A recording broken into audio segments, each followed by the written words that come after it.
அஸ்ஸலாமு அலைக்கும் வரஹ்மத்துல்லாஹி வபரகாத்துஹு. அல்ஹம்துலில்லா, இறைவனோட அருளால் நம்ம குரானை ஓதிட்டு வரோம். இதில் சூரா யூனுஸ் 10வது அத்தியாயமான சூரா யூனுஸை நம்ம பார்த்துட்டு வரோம். யூனுஸ் அப்படிங்கிற தலைப்பில் அதாவது இந்த நபி கொடுமைக்கார சமுதாயத்தினரால், முட்டாளான சமுதாயத்தினரால், பொருந்தி கொள்ள முடியாத சமுதாயத்தினரால் வெறுத்து போய் அந்த சமுதாயத்தை விட்டே வெருண்டு ஓடினார். அப்போது ஒரு ஒரு தூய்மையான ஒரு நபி, தூய்மையானன்றதை தாண்டி ஒரு சிறந்த மனிதரைத்தான், அன்னைக்கு காலத்தில் யார் ரொம்ப சிறந்தவராக இருக்காரோ அந்த ஒரு மனிதரைத்தான் இறைவன் நபியாக தேர்ந்தெடுப்பான். அப்போ அப்படிப்பட்ட ஒரு மனிதர் இந்த சமூகத்தை பார்த்து மிரண்டு போய் அல்லது வெறுத்து போய் விலகி போயிருக்காரு அப்படின்னா அந்த சமூகம் எப்படிப்பட்டதாக இருந்திருக்கும். ஸோ அதைத்தான் இங்கே இறைவன் சொல்லிகிட்டே வரான். இந்த மாதிரிலாம் அன்னைக்கு இருந்தாங்க, இதே மாதிரி தான் நீங்களும் இருக்கீங்க அப்படிங்கிற மாதிரியான விஷயங்களை தான் இந்த சூறா முழுவதுமே நம்ம பார்க்க முடியுது. அப்படி நம்ம 40 ஆயத்துகள் வரைக்கும் பார்த்துருந்தோம். இப்போ லாஸ்ட்டாக 40வது ஆயத்தில் என்ன பார்த்துருந்தோம் அப்படின்னா, அவர்களில் சிலர் இதன் மீது நம்பிக்கை கொள்வார்கள், வேறு சிலர் நம்பிக்கை கொள்ள மாட்டார்கள். இத்தகைய குழப்பவாதிகளை உம்முடைய இறைவன் நன்கு அறிபவனாக இருக்கிறான் அப்படின்னு இறைவன் சொல்லியிருந்தான். அதாவது இந்த சூறாவுடைய ஆரம்பமே இது ஞானம் நிறைந்த வேதம்னு சொல்லி தான் இறைவன் அனுப்புகிறான். அப்போ இந்த வேதத்தை நபி சொல்லக்கூடிய வார்த்தைகளை சிலர் நம்புகிறாங்க, சிலர் நம்ப மாட்டுறாங்க. ஸோ இப்படி நம்பாமல் இருக்கக்கூடிய குழப்பவாதிகள்லாம் யார் அப்படின்னு இறைவன் அறிந்தவனாக இருக்கிறான் அப்படின்னு சொல்லியிருந்தான். ஸோ இது வரைக்கும் நம்ம பார்த்துருந்தோம். இப்போ இன்றைக்கி வேறு என்னெல்லாம் இறைவன் சொல்கிறான் அப்படிங்கிறத பார்க்கலாம். அஊது பில்லாஹி மினஷ் ஷைத்வானிர் ரஜீம். பிஸ்மில்லாஹிர் ரஹ்மானிர் ரஹீம். ரப்பி ஜித்னி இல்மா. வ இன் கத்தபூக, அவர்கள் உம்மை பொய்ப்பித்தால், ஃபகுல்லி அமலி, அமல் அப்படின்னா செயல், என் செயல், வலக்கும் அமலுக்கும், அமலுக்கும் கும் அப்படின்னா உங்கள் அப்படின்னு அர்த்தம். எப்போவுமே யூஸ்வலாக ஒரு எழுத்துக்கு பின்னாடி ஈ வருது அப்படின்னா அது நான், எனக்கு அப்படின்னு பொருள். கும் அப்படின்னு வருதுன்னா உங்களுக்குன்னு பொருள். ஸோ அமலி அப்படின்னா என் செயல், அமலுக்கும் அப்படின்னா உங்கள் செயல். அன்தும் பரி ஊன, பரி ஊன அப்படின்னா நீங்கியவர்கள். மிம்மா அமலு, வ அனா பரி மிம்மா தஅமலூன். அப்போது இவங்க இந்த மாதிரி சிலர் நம்புகிறாங்க, சிலர் நம்பாமல் இருக்காங்க இல்லையா? அப்போ இவங்க இந்த மக்கள் என்ன பண்ணுறாங்க, இந்த நபியை பொய்யர் அப்படின்னு சொல்லக்கூடியவர்களாக இருக்காங்க. இது நம்ம நபி ஸல்லல்லாஹு அலைஹி வஸல்லமுக்கும் நடந்துச்சு, யூனுஸ் அலைஹிஸ்ஸலாமுக்கும் நடந்துச்சு. இன்றைக்கி நம்ம கண்ணுக்கு முன்னாடி இறைவனுடைய வார்த்தைகளை யாரெல்லாம் சொல்கிறாங்களோ அவங்களுக்கும் நடக்குது.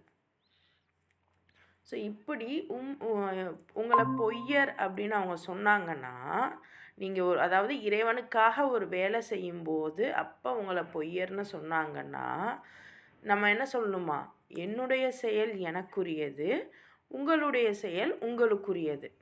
நான் செய்கிற செயல்களுக்கு நீங்கள் பொறுப்பாளர்கள் அல்ல, நீங்கள் செய்கிற செயல்களுக்கு நானும் பொறுப்பாளன் அல்ல அப்படின்னு அல்லாஹ் சொல்கிறான். இது நபிக்கும் சொல்ல சொன்னான், யூனுஸ் அலைஹிஸ்ஸலாமுக்கும் சொல்ல சொன்னான். இன்றைக்கி இந்த ஆயத்தை நம்ம ஓதுறோம், அப்போ நமக்கும் இதுதான். அப்போ விஷயம் என்னென்னா, இறைவன் சொன்ன முறைப்படி நீங்கள் வாழுங்கன்னு சொன்னால் இதெல்லாம் முடியுமா அப்படின்னு இன்றைக்கி நமக்கே ஒரு கேள்வி இருக்குது. மற்றவங்கள்ட்ட எப்படி சொல்கிறது, முதல்ல நம்மளுக்கு பார்க்கும்போதே நமக்கே ஒரு கேள்வி இருக்குது. நம்ம இதெல்லாம் இப்போ அல்லாஹ் இப்படிலாம் இருக்கணும்னு சொல்கிறானே, என்னால் இருக்க முடியுமா அப்படிங்கிற சந்தேகம் இன்றைக்கி நமக்கே வந்திருக்கு. ஏன்னா அந்தளவுக்கு இந்த சமூகம் நம்மளை மாற்றி கட்டமைச்சிருக்கு. உண்மை தானே? அப்போது இந்த இடத்துல இறைவனுடைய விஷயங்களை சொல்லும்போது அது பொய் அப்படின்னு யாராவது சொன்னால், நீங்கள் செய்கிறத நீங்கள் செய்யுங்க, நான் செய்கிறத நான் செய்கிறேன், என்னோட செயல்களுக்கு நீங்கள் பொறுப்பு இல்லை, உங்களோட செயலுக்கு நானும் பொறுப்பு இல்லை அப்படின்னு விலகிக்க இறைவன் குறிப்பிட்றான். சரியா? அப்போ எந்த மாதிரி இந்த மக்கள் இருந்திருந்தா அல்லாஹ் இந்த வார்த்தையை சொல்லியிருப்பான். நபி ஸல்லல்லாஹு அலைஹி வஸல்லம் காலத்திலையும் எந்த மாதிரி இந்த மக்கள் இருந்திருந்தா அல்லாஹ் இந்த ஆயத்துக்களை இறக்கியிருப்பான். அப்போது எல்லா காலங்கள்லையும் இந்த மாதிரியான மக்கள் இருக்கத்தான் செஞ்சுருக்காங்க. அடுத்து பாருங்க, வமின்ஹும் மை யஸ்தமிஊன இலைக் அஃப அன்த துஸ்மி உஸ்ஸும்ம வலவ் கானு லா யாக்கிலூன். மேலும் நீர் கூறுவதை கேட்பவர்கள் போல பாவனை செய்பவர்கள் அவர்களில் பலர் இருக்கிறார்கள். அதாவது நம்ம எப்படி பயானில் போய் உட்காந்துட்டு ரொம்ப நேரம் உட்காந்துருப்போம், எல்லாமே கேட்குற மாதிரி தெரியும், ஆனால் மைண்டு ஃபுல்லாக வீட்டில் போய் என்ன சமையல், ஏது சமையல், இவங்க என்ன சொன்னாங்க, அவங்க என்ன சொன்னாங்க அப்படின்னு யோசிப்போம். அல்லது டைரெக்டாக அங்கனுக்குள்ளேயே பேசிக்கிட்டு இருப்போம். ஆனால் பார்க்குறதுக்கு அவங்க அந்த பயானை கவனிக்கிற மாதிரியே நமக்கு இருக்கும். ஸ்கூல்லேயும் அப்படி தான், காலேஜ்லேயும் அப்படி தான், வீட்டில் நம்மக்கிட்ட ஏதாவது பேசுகிறாங்கன்னா அப்போவும் அப்படி தான். ஃபோனை பார்த்துட்டே அவங்க சொல்கிறத கேட்க மாட்டோம், பட் கேட்குற மாதிரி ஒரு ஆக்ஷன். அப்போ இந்த மாதிரி இப்படி பலர் இருக்காங்க, நீங்கள் சொல்கிறத கேட்குற மாதிரி பாவனை செஞ்சுட்டு இருக்காங்க. அவங்க எதையும் விளங்காமல் இருந்தாலும் அச்செவிடர்களை கேட்கும்படி உம்மால் செய்ய முடியுமா? அப்போ அல்லாஹ் அவங்கள சொல்கிறான், வெறும் பாவனை காமிக்கிறாங்க, அவங்க என்ன தான் நீங்கள் எவ்வளோ சொன்னாலும் அவங்களுக்கு செவிடர்களாகத்தான் அவங்க இருக்காங்க. இப்படிப்பட்டவங்களுக்கு உங்களால் என்ன விளங்க வைக்க முடியும் அப்படின்னு இறைவன் இங்கே கேட்குறான். சரியா? இப்போ உண்மை தானே? அப்போது ஒரு எந்த மாதிரியான சமூகமாக இந்த மக்கள் இருந்திருந்தால் அல்லாஹ் இந்த வார்த்தையை சொல்கிறான். ஸோ அதே சமூகம் தான் நம்மளும். அப்போ நம்ம செவிடர்களாக இருக்கோமா, இல்லை காதை திறந்து இறைவனுடைய வார்த்தைகளை கேட்குறோமா அப்படிங்கிறத நம்ம தான் சிந்திச்சு பார்க்கணும். அதே தான் நம்மளுடைய உறவினர்களுக்கும் நம்ம சொல்ல தான் முடியும். அவங்க அதை கேட்கலை அப்படின்னா நம்ம ஓரளவு என்கிட்ட இப்போ என்ன சொல்கிறது, இப்போ என்னுடைய குழந்தைங்க அப்படின்னா எனக்கு அவங்க மேலே சில உரிமைகள் இருக்குது. ஏன்னா அவங்கள நான் தான் பார்த்து வளர்க்கணும். அப்போது ஓரளவுக்கு என்னால் அவங்கள அடித்து என்னால் சில விஷயங்களை செய்யாதன்னு சொல்ல முடியும். ஒரு கட்டத்துக்கு மேலே அவங்க வளர்ந்துட்டாங்க, அதுக்கு மேலே அவங்கள ஒன்றும் பண்ண முடியல அப்படிங்கிறப்போ அப்போ என்னால் ஒன்றுமே பண்ண முடியாது. என்னோட பொறுப்புகளை நான் பொறுமையாக செஞ்சுட்டேன், இதுக்கு மேலே என்னால் ஒன்றும் பண்ண முடியாது அப்படிங்கிறப்ப நீ உன் வேலையை பாரு, அல்லாஹ் கிட்ட பதில் சொல்லிக்கோ அப்படின்னு தான் நம்ம விட்டுட்டு போக முடியும். அது எல்லா உறவுகளுக்கும் பொருந்தும். ஸோ நம்ம தான் எந்த இடத்துல அவங்களுக்கு அதிகமாக எஃபர்ட் போட்டு சொல்லணும், எந்த இடத்துல நிறுத்தணுங்கிறத நம்ம தான் சிந்தித்து கையில் எடுக்கணும். இன்னொன்று, இறைவன் நாடுவாங்க. ஸோ அவங்க கேட்காத செவிடர்களாக இருந்தால் உங்களால் உங்களுடைய பேச்சால் அவங்கள கேட்க வைக்க முடியுமா அப்படின்னு இறைவன் சொல்கிறான். அடுத்து, وَمِنْهُمْ مَنْ يَنْظُرُ إِلَيْكَ أَفَأَنْتَ تَهْدِي الْعُمْيَ وَلَوْ كَانُوا لَا يُبْصِرُونَ. மேலும் உம்மை பார்ப்பவர் போல பாவனை செய்பவர்கள் அவர்களில் பலர் இருக்கிறார்கள். அவர்களுக்கு எதுவும் புலப்படாவிட்டாலும் அக்குருடர்களுக்கு உம்மால் வழிகாட்ட முடியுமா?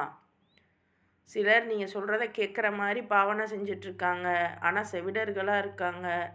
சிலர் உங்களை பார்க்குற மாதிரி பாவனை செஞ்சிட்ருக்காங்க, ஆனால் அவங்களும் எதையும் பார்த்தும் பார்க்காத மாதிரி குருடர்கள் மாதிரி இருக்காங்க. இப்போ இவங்களுக்கு உங்களால் வழிகாட்ட முடியுமா அப்படின்னு இறைவன் கேட்குறான். அப்போ விஷயம் என்ன அப்படின்னா, எதை கேட்டும் கேட்காம இருப்போம், பார்த்தும் பார்க்காம இருப்போம். செயல்களை தான், நல்ல செயல்களை தான், அதுதான் விஷயம். அப்போ ஒவ்வொரு நபிமாரும் நல்ல செயல்கள் செய்யும்படி தான் சொல்லியிருக்காங்க. அப்போது இறைவன் அந்த விஷயத்தை நமக்கு எடுத்து வைக்கிறான். அப்படிங்கிறப்போ நம்ம செய்யக்கூடிய ஒவ்வொன்றையுமே சிந்திக்கணும். இதனால் யாருக்கு பயன், யாருக்கு பயன் இல்லை, யாருக்கு இது கேடு விளைவிக்க போகுது? இது இறைவன் சொன்னது தானா? இதெல்லாம் சிந்திச்சு செவிமடுத்து கேட்டு கண்ணால் பார்த்து செய்யணும். பட் அதை சொல்கிறத பார்த்தும் பார்க்காத மாதிரி இருக்கிற குருடர்களுக்கு உங்களால் வழிகாட்ட முடியுமா அப்படின்னு இறைவன் கேட்குறான். அப்போது இந்த மாதிரியான குருடர்களாக நம்ம ஆகிடாமல் இறைவன் நம்மளை பாதுகாப்பானாக.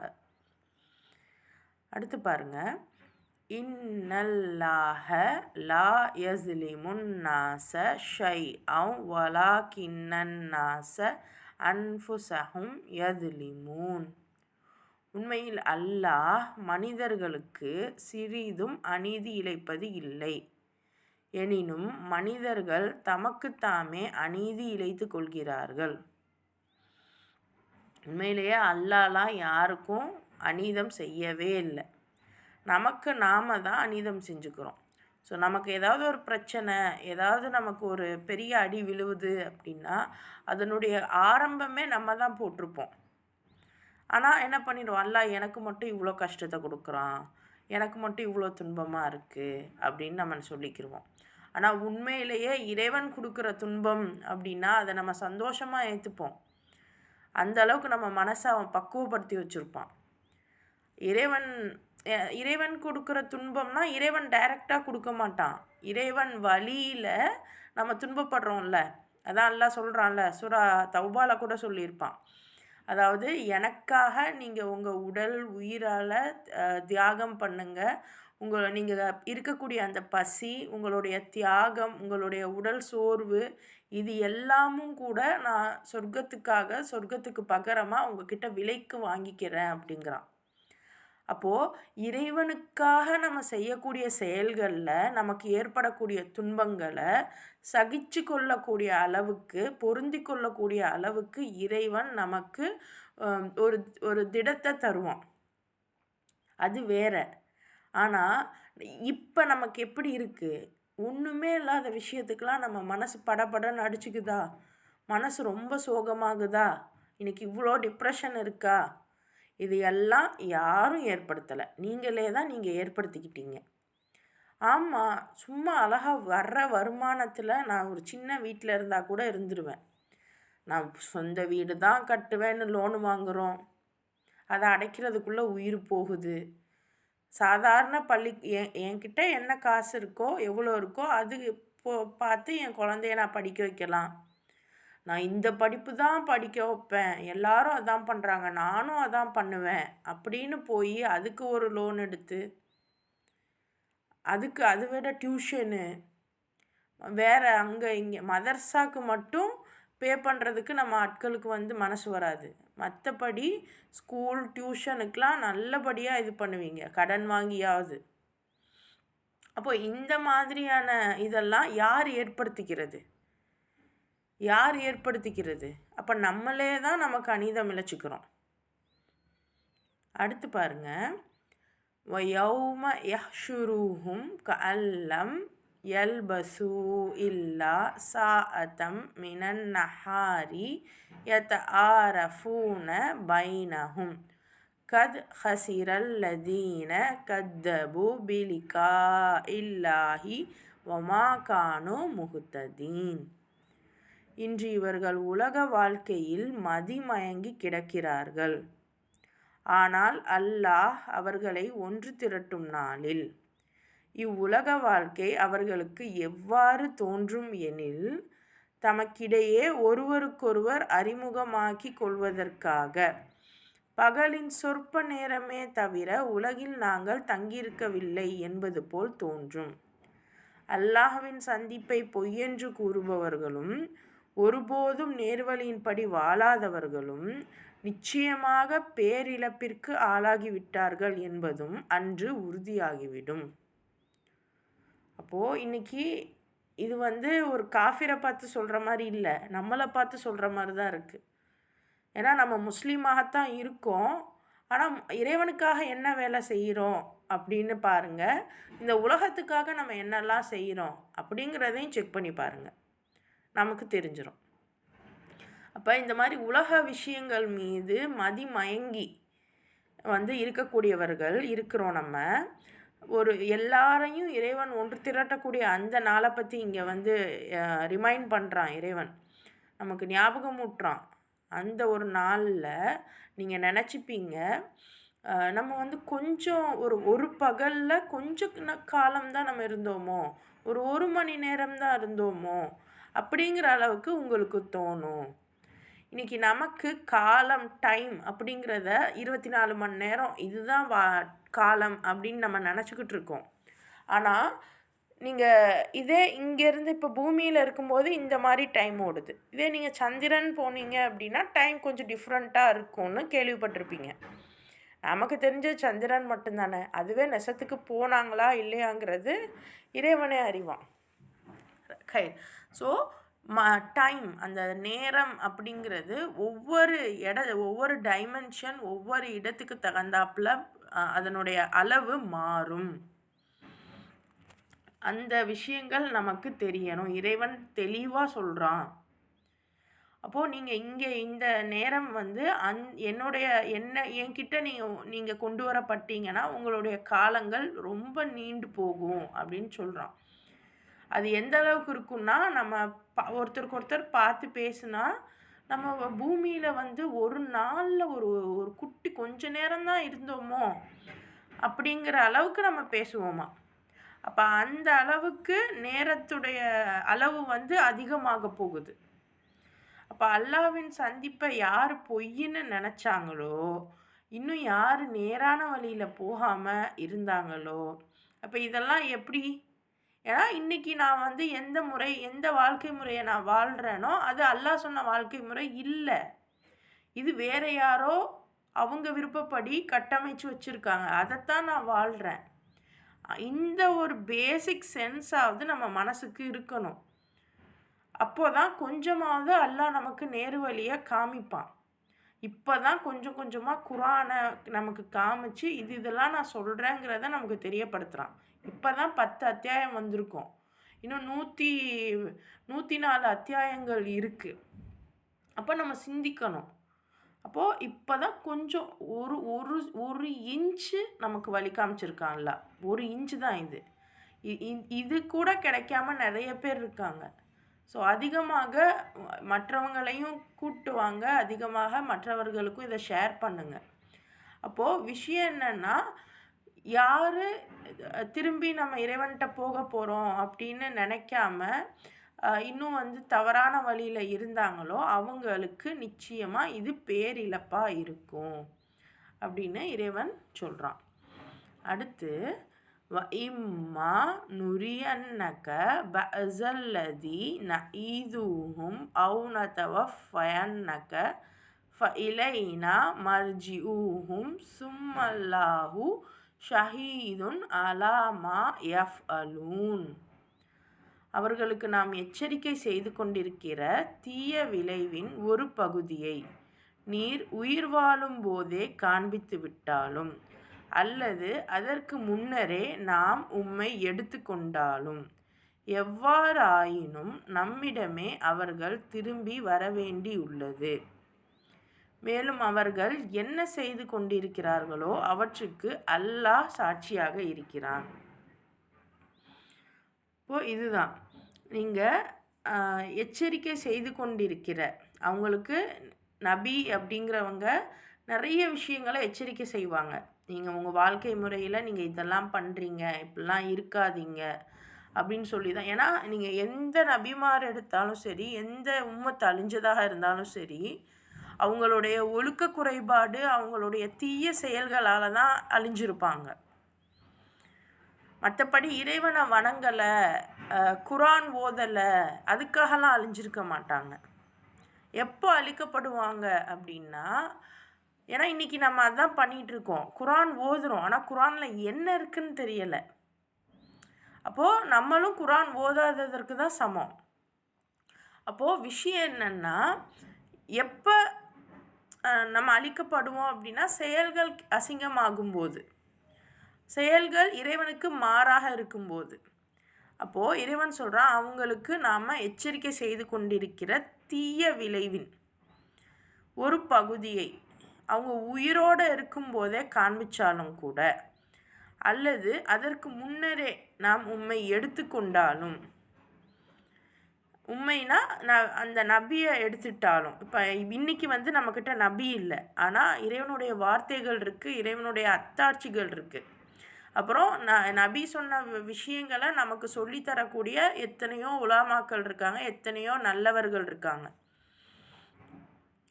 அப்போது இந்த மாதிரியான ஆட்கள் நமக்கு வழிகாட்டிகிட்டு இருக்கும்போதே சம்டைம்ஸ் அவங்கெல்லாம் இல்லை, அவங்கள இறைவன் அழைச்சிடுறான். அவங்களுக்கு தீய மரணம் ஏற்பட்டுடலாம், அவங்க ஷஹீதாகப்படலாம், இப்படி ஏதோ ஒன்று நடந்துடுது, நம்மளை விட்டு அவங்க போயிடுறாங்க. ஸோ இந்த மாதிரி எது நடந்தாலும் இவங்க போனதுக்கப்புறமும் திரும்பி வர வேண்டியது யார்? நம்மக்கிட்ட இருந்து அவங்க போனாலும் நம்மளும் இறைவன்கிட்ட திரும்பி போக வேண்டி இருக்குது. போனதுக்கப்புறம் நம்ம என்ன இந்த உலகத்தில் செஞ்சுக்கிட்டு இருந்தோம் அப்படிங்கிறத அல்லாஹ் தெளிவாக சாட்சியாக இருக்கிறான். இந்த உலகத்தில் நம்ம எதை நோக்கி பயணித்தோம், எதை நோக்கி ஓடணும் அப்படிங்கிறதுக்கு சாட்சி அல்லாஹ் தான். வேறு எந்த இதுவும், ஏன்னா அல்லாஹ் தான் பார்த்துக்கிட்டு இருக்கானே, அவன் நன்கு அறியக்கூடியவனாக இருக்கிறானே. அதையும் இங்கே குறிப்பிட்றான்.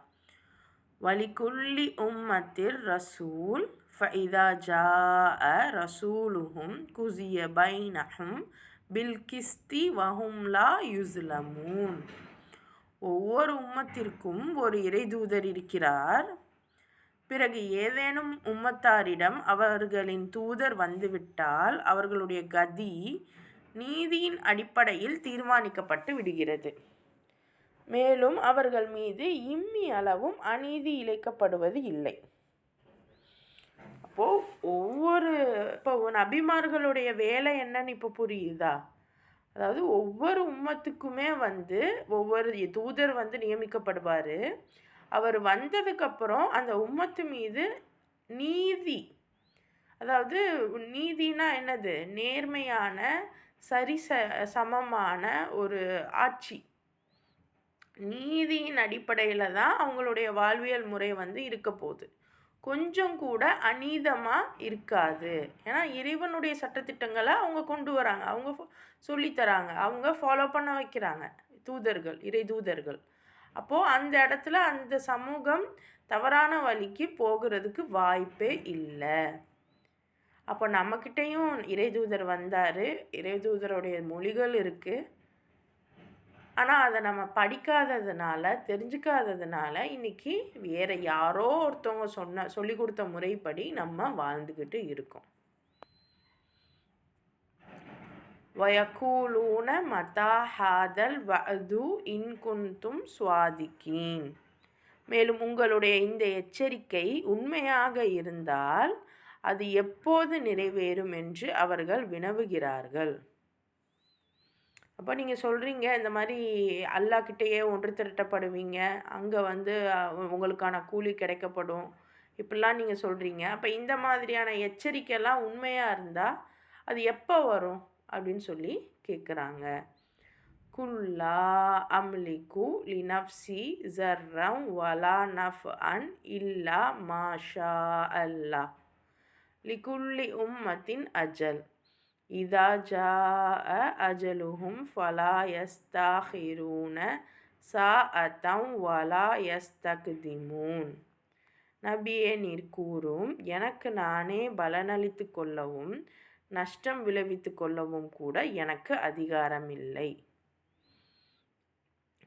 அல்லாவே சொல்கிறான், நீங்கள் சொல்லுங்கள் தூதர்கிட்ட, எனக்கே என்னால் எந்த பலனும் அழிச்சிக்க முடியாது, எனக்கே என்னால் எந்த நஷ்டமும் விளைவிச்சிக்க முடியாது, அந்த அளவுக்கு என் மீது எனக்கே அதிகாரம் இல்லை. ஆனால் அனைத்தும் அல்லாஹ்வின் நாட்டத்தை பொறுத்தே இருக்குது. ஒவ்வொரு சமூகத்துக்கும் ஒரு தவணை உண்டு. தவணை அப்படின்னா ஒரு டைம் பீரியட்.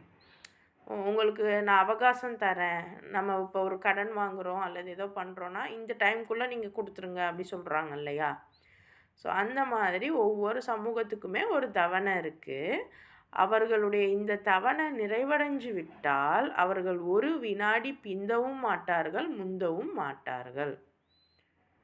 அப்போது இந்த மாதிரி அல்லாஹ் சொல்கிறான்ல, உங்களை நீங்கள் உயிரோடு இருக்கும்போதே உங்களுக்கான தண்டனையை நான் காமிச்சிருவேன் அப்படின்னு சொல்லும்போது எங்கே அந்த தண்டனைகளையோ அந்த விஷயங்களையோ கொண்டு வாங்க அப்படின்னு கேட்குறாங்க.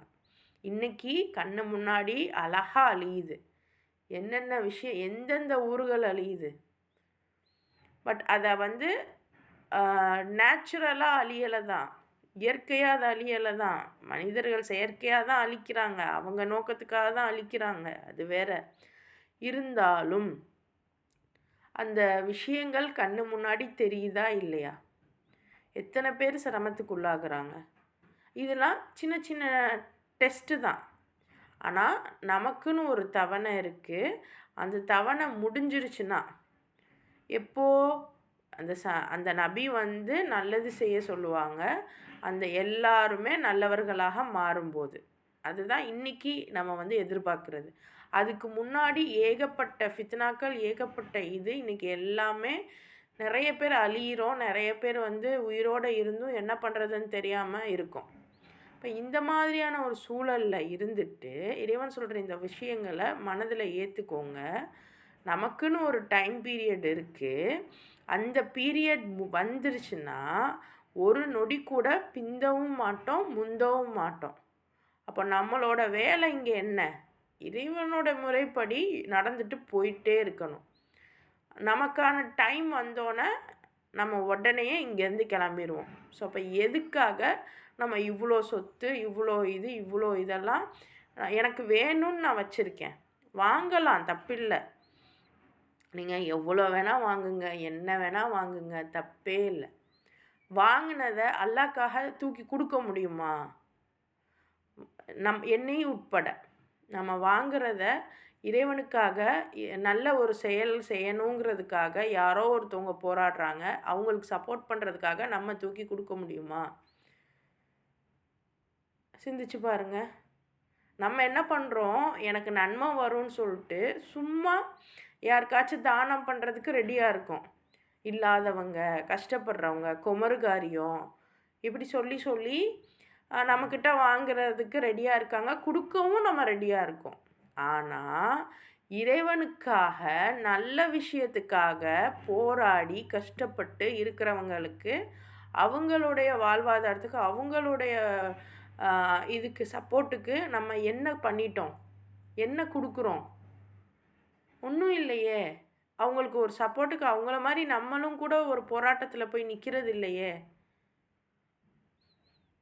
அப்போ சிந்திச்சு பாருங்கள். அப்போ நம்மளுடைய டைம் வந்துருச்சுன்னா யாரும் முந்தவும் மாட்டோம், பிந்தவும் மாட்டோம். குல் அரஐத்தும் இன் அதாக்கும் அதாபுஹு பயாத்தன் அவு நஹாரம் மாதா யஸ்தஜிலு மின்ஹுல் முஜ்ரிமூன். நபியே, இவர்களிடம் நீர் கேளும், நீங்கள் என்றாவது சிந்தித்திருக்கிறீர்களா? அல்லாஹ்வின் வேதனை இரவிலோ பகலிலோ திடீரென்று உங்களிடம் வந்துவிட்டால் அப்போது உங்களால் என்ன செய்ய இயலும்? இக்குற்றவாளிகள் எதற்காக அவசரப்பட்டு கொண்டிருக்கிறார்கள்? பாருங்கள். அப்போது இந்த மாதிரி மக்கள் கேட்குறாங்க, என்ன அல்லாஹ் ஏதோ கோவப்படுவான்னு சொல்கிறீங்களே, தண்டனை கொடுப்பான்னு சொல்கிறீங்களே, அதெல்லாம் என்ன, எங்கே காமிங்க அப்படின்னு சொல்லும்போது அல்லாஹ் கேட்குறான், வேதனை இரவிலோ பகலிலோ எப்போயோ திடீர்னு வந்துட்டா என்ன பண்ணுவீங்க, என்ன செய்ய முடியும்? இன்றைக்கி ஒரு கரண்ட்டு போச்சுன்னா கூட நம்மளால் ஒன்றும் செய்ய முடியலை. கரண்ட்டு போச்சு, ஒரு என்ன சொல்கிறது, இன்வென்டரும் போச்சு அப்படின்னா ஒன்றுமே பண்ண முடியல. யார் வீட்லையாவது கேண்டில் வச்சுருக்கோமா? அது கூட இல்லை. அப்படி இருக்கும்போது இறைவனுடைய வேதனையெல்லாம் நம்ம நினச்சி கூட பார்க்க முடியாது. இன்றைக்கி ஃபயர் ஆகுதுல்ல, அங்கிட்டு பார்த்தா அமெரிக்காவில் லாஸ் ஏஞ்சல்ஸில் எரியுது, இங்கிட்டு பார்த்தா சவுதி அரேபியாவில் மழையாக பெய்யுது. என்ன இதுன்னே புரிய மாட்டேங்குது. ஸோ இப்போ யாருக்கு என்ன தண்டனைன்னு புரிய மாட்டேங்குது. இறைவன் பாதுகாப்பானாக. அப்போது இந்த மாதிரி திடீர்னு வந்துருச்சுன்னா இந்த குற்றவாளிகள் என்ன பண்ணிட முடியும்? எதுக்காக இவ்வளோ அவசரப்படுறாங்க அப்படின்னு இறைவன் கேட்குறான். ஸோ சிந்திக்கணும். ஒவ்வொரு வார்த்தை, ஒவ்வொரு செயலுக்கும், ஒவ்வொரு நினைப்புக்கும் முன்னாடியும் நம்ம சிந்திச்சு தான் செயல்படணும். இறைவன் இந்த மாதிரி விஷயங்களை குறிப்பிட்றான். ஸோ இன்னும் யூனுஸ் அலைஹிஸ்ஸலாம் பற்றி வரலை.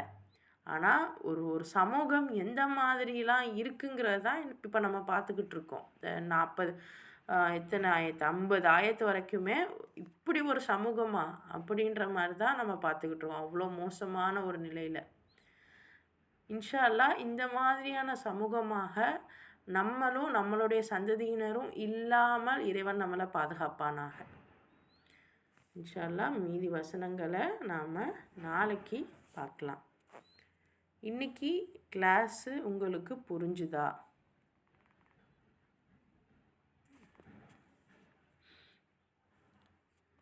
இன்னைக்கு என்ன கற்றுக்கிட்டீங்க? இந்த மறுமை நாள் எப்போ வரும்னு சொல்லி அவங்க கேட்கும்போது நபியே சொல்கிறாங்க, எனக்கு அதை பற்றிய ஞானம் இல்லைன்னு சொல்கிறாங்க. திடீர்னு அல்லாஹ் சொல்கிறான், இது இந்த அல்லாஹ் திடீர்னு இரவுலோ பகல்லோ எப்பயோ கொடுக்கும்போது திடீர்னு இதுக்கு தானா இது நீங்கள் அவசரப்பட்டீங்கன்னு கேட்கும்போது நபிக்கே ஒன்றும் தெரியாத போது நம்மலாம் ஏமாத்துறாங்கம்மா நபியே பயப்படும் போது. கண்டிப்பாக நம்ம கண்டிப்பாக இது ஒவ்வொரு சைடுக்கும் நம்மளும் பயந்து நடத்துமா. இதோடைய ஆயத்தெல்லாம் எனக்கு ரொம்ப இன்னைக்கு ரொம்ப ரொம்ப மனசு அவ்வளோ இதாக இருக்குது. இவ்வளோலாம் அல்லாஹ் சொல்லியிருக்காங்க இப்படியெல்லாம் எந்த நேரத்தில் என்ன நிகழும்னே தெரியலை. அப்படியாப்பட்ட சூழ்நிலையில் நம்ம வாழ்ந்துட்டு இருக்கோம்மா. அப்படி தான் வாழவும் சொல்கிறாங்க. எந்த அசர் வந்தாக்க லொஹரை வந்தாக்க அசரை பார்க்காதீங்க, அசர் நேரம் வந்தால் மஹரிபை பார்க்காதீங்கன்னு சொல்கிறாங்கல்ல, அந்த மாதிரி இருக்குங்கம்மா இப்போ இருக்க காலகட்டம். கண்டிப்பாக எப்பயுமே அப்படி தான் வாழணும்னு சொல்லியிருக்காங்க. அடுத்த நேரத்தை எதிர்பார்க்காதீங்கன்னு. அந்த அளவு நம்ம ஈமானோட வாழணுங்கம்மா. இன்ஷா அல்லாஹ் அது மாதிரி வாழத்துற விஷயம் இன்ஷா அல்லாஹ் நியத் வைப்போம். Yes good. வேற? அஸ்ஸலாமு அலைக்கும் சிஸ்டர். அதாவது நம்ம உறுப்புகளோட நல்ல எல்லாமே கை காலோட கண்ணு காது எல்லாமே நம்ம சரிவர நம்ம பிறந்திருக்கோம் அல்ஹம்துலில்லாஹ்.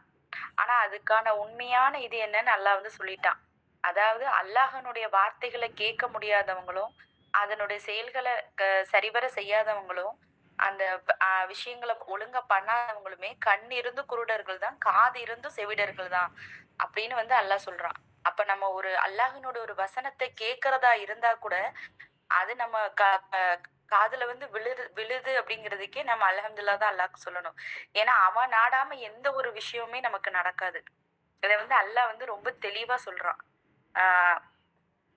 எனக்கு ரொம்ப பிடிச்சிருந்துச்சு சிஸ்டர். இதுல யோசிக்கக்கூடிய விஷயம் இது எல்லாருக்கும். கண்டிப்பாக கண்டிப்பாக நம்ம நினைப்போம், நம்ம இவ்வளோ கத்துறோம், இவ்வளோ சொல்கிறோம், நம்ம வீட்டில் உள்ளவங்க புரிஞ்சுக்க மாட்றாங்க, இவங்க இஷ்டத்துக்கு பண்ணுறாங்க அப்படின்லாம். அப்போது நம்ம எவ்வளோ சொன்னாலும் அவங்க காது இருந்தும் செவிடர்களாக இருக்காங்க, இல்லை கண் இருந்தும் குருடர்களாக இருக்காங்க அப்படின்னா நம்மளால் ஒன்றுமே பண்ண முடியாது. இதே தான் நம்மளும் ஒரு 2-3 வருஷம், ஒரு 10 வருஷத்துக்கு முன்னாடி நம்மளும் அந்த ஸ்டேஜில் தான் இருந்தோம். எத்தனையோ பேர் எத்தனையோ வகையில் நல்ல விதமாக நமக்கு சொல்லியிருப்பாங்க. ஆனால் நமக்கு அதெல்லாம் தெரியலை. ஏன்னா குர்ஆனுடைய வசனங்கள் நம்ம காதில் விழலை, நம்ம கண்ணில் படலை. ஆனால் இன்றைக்கி அவன் அல்லாஹ் நாடி நமக்கு அதை காதில் விழுது, கண்ணில் படுது, நம்ம சிந்திக்கிறோம். முடிஞ்ச அளவு அதை லைஃப்பில் அப்ளை பண்ண முயற்சி பண்ணிக்கிட்டு இருக்கோம். அப்படிங்கிறப்ப இது அல்லாஹ் நமக்கு கொடுத்த கிஃப்ட்டு தான். ஸோ அதை நம்ம பயன்படுத்தணும். எஸ், அல்ஹம்துலில்லாஹ். வேற? அஸ்ஸலாமு அலைக்கும் வரஹ்மத்துல்லாஹி வபரகாத்துஹு. அதுல ரொம்ப எனக்கு ரொம்ப ரொம்ப இணக்கமா இருந்ததுன்னு சொல்லலாம். அல்லாஹ் எந்தவித அநீதமும் செய்வதில்லை, எச்சரிக்கை கொடுத்துட்டே தான் இருக்கு அப்படின்னு சொல்லும்போது அது ரொம்ப ஒரு டச்சபிளா இருந்தது மேம். ஏன்னா அல்லாஹ் யாருக்கும் அநியாயம் செய்யறது இல்லை. ஆனா நீங்க எதையுமே எனக்கு தெரியலன்னு சொல்ல முடியாது. இந்த குர்ஆன் மூலியமாவும் நபிமார்கள் எல்லாரும் மூலியமாவும் நான் உங்களுக்கு இதை கிடைக்க செஞ்சுட்டேன்னு சொல்லும்போது அது ரொம்ப ஒரு மாதிரி இதா இருந்துச்சு மேம். எந்த ஒரு இதுலயும் ரொம்ப இதா போயிடுச்சு எனக்கு அந்த கேட்கும் போது. கரெக்டு. கண்டிப்பாக அன்னைக்காவது அட்லீஸ்ட் இப்போ நம்ம அம்மாங்க ஏதோ அவங்களுக்கு இந்த அளவுக்குலாம் ஒரு ஃபெசிலிட்டிஸ் இல்லை. ஆனால் அவங்களும் அப்படி சொல்ல முடியாது, அவங்க காலத்துக்கு நிறைய இருந்திருக்கும். பட் அது இருக்கட்டும். ஆனால் இன்றைக்கி நமக்கு இன்றைக்கி இவ்வளோ ஃபெசிலிட்டிஸ் கிடச்சிருக்கு. இன்ஃபேக்ட் மற்றவங்கள விட இந்த 6 பேர் இன்றைக்கி இருந்த இந்த 10 பேருக்கு இந்த ஆயத்துகளும் கண்ணில் பட்டுருச்சு. அப்படிங்கிறப்ப நம்ம தப்பிக்கவே முடியாது. நான் சொன்னதை நீங்கள் பார்த்தீங்க. இத்தனைக்கும் இப்போ ரம்லத் பார்த்தாங்கங்கிறதுக்கு நம்ம எல்லாம் சாட்சி, நான் பார்த்தேங்கிறதுக்கு நீங்கள் எல்லாம் சாட்சி. ஒவ்வொருத்தரும் சாட்சியோடு இங்கே உட்காந்துருக்கோம். நம்ம கண்ணு காதெல்லாம் வந்து வாயெல்லாம் வந்து இறைவன்கிட்ட சாட்சி சொன்னாலும் கூட இவங்களும் சாட்சி சொல்லுவாங்க, ஆமாம் நாங்கள்லாம் ஒன்றா தான் உட்காந்துருந்தோன்னு. இறைவன் நம்மளை இன்னும் பக்குவப்படுத்தி இன்னும் நம்மளை வந்து நேர்வழியில் அதிகமாக கொண்டு செலுத்துவானாக. இன்ஷா அல்லாஹ். வேறு ஓகே, இன்ஷா அல்லாஹ் நாளைக்கு சந்திக்கலாம்.